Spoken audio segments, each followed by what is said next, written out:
আসসালামু আলাইকুম রহমতুল্লাহ। একবারে যদি সম্মান দিয়ে দেয় মানুষের সম্মান করবে না ভাই। ডোজ আছে, ওষুধ যদি কারেন্টের মতো কাজ করতো তাহলে আপনার শরীরে পাওয়ারে কোলাইতো না। দুনিয়া দুনিয়া দুনিয়া দুনিয়া আপনাকে পাগল করে ছাড়বে। বেশি বেশি চাওয়া, বেশি বেশি পাওয়ার লোভে আপনাকে দুই হাতকে ব্যস্ত করে তুলবে। আপনি মরার সময় এই 3.5 হাত কাপড়ের কাপড়, 3.5 হাত মাটির জায়গা ছাড়া কিচ্ছু নিয়ে যেতে পারবে না। এই জমিদারি, এই অহংকার আপনার চুরমার হয়ে যাবে।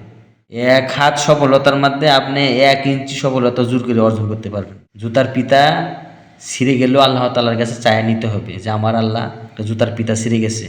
আপনার আজকে টাকা পয়সা আছে, কালকে তো নাও থাকতে পারে। পরনের জামা কাপড়টা নিয়ে যেতে পারবেন না। আপনি মরার সাথে সাথে আপনাকে টেনে বাহিরে বার করে দিবে, বড় জোর বারান্দায় রাখবে। মানুষের মাঝে যদি আপনি বেঁচে থাকতে চান, এমন একটা সমাজ যা আপনাকে আমাকে বেঁচে থাকতে হবে, এই সমাজের সাথে কথা বলে যুদ্ধ করে থাকতে হবে। আপনি আজকে আছি কালকে নাই, সব কিছু পড়ে থাকবে এই সয় সম্পত্তি।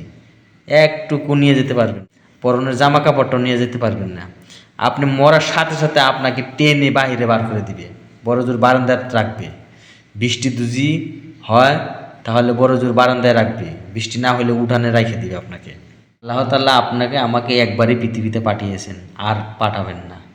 অতএব এখান থেকে যা কিছু পারেন কিছু নিয়ে যাওয়ার জন্য চেষ্টা করতে হবে আপনাকে আমাকে। এখানে আল্লাহ তাআলার কোনো ঠেকা বাঁধে নাই যে আপনারা নেকি দিয়ে দিবে এমনি এমনি।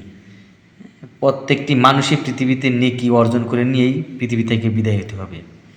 এটা একটু লার লাপ্পা খেলা পাইছেন নাকি আপনি? আল্লাহ তাআলার নিয়মে হযরত মুহাম্মদ সাল্লাল্লাহু আলাইহি সাল্লামের প্রচার যে করছে সেই নিয়মেই চলবে। এখানে কারো কোনো সাধ্য নাই যে 1 হাত সফলতার মধ্যে আপনি 1 ইঞ্চি সফলতা জোর করে অর্জন করতে পারবেন না। এটা একটা বললাম আর কি, উদাহরণ দিয়ে। সফলতা খুব একটা গুরুত্বপূর্ণ জিনিস, এটা আল্লাহ তাআলার কাছে চায়া নিয়ে আসতে হয়। মনে রাখবেন, একটা জুতার পিতাও যদি ছিঁড়ে যায় আল্লাহ তাআলার কাছে দোয়া করে চাইতে হবে। আল্লাহ তাআলার কাছে চাইতে হবে যে আল্লাহ, আমার একটা জুতার পিতা ছিঁড়ে গেছে। এটা হযরত মুহাম্মদ সাল্লাল্লাহু আলাইহি সাল্লাম বলার ভাষা বা মানুষকে বোঝানোর জন্য এই কথাটা, এই বাক্যটা ব্যবহার করছে যে আপনি আশরাফুল মাখলুকাত, আপনার অস্তিত্বকে আপনি ভুলে যান না।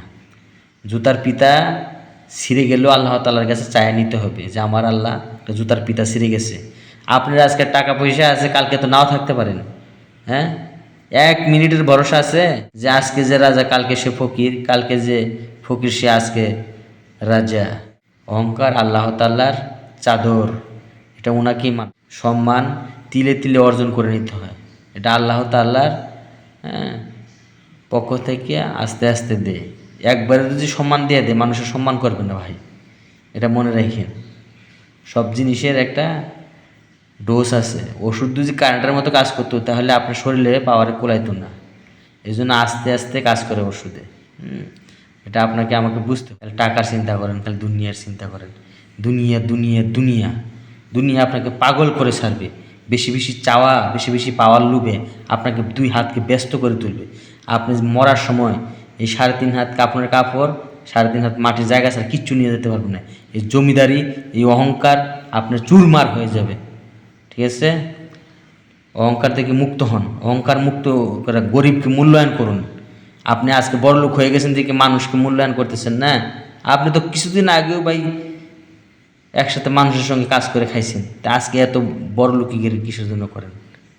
এগুলো বাদ দিন, নিজেকে মানুষের সঙ্গে মিশিয়ে রাখুন, আলাদা করতে যান না, ধরা খায় যাবেন। সুতরাং বি কেয়ারফুল। আসসালামু আলাইকুম।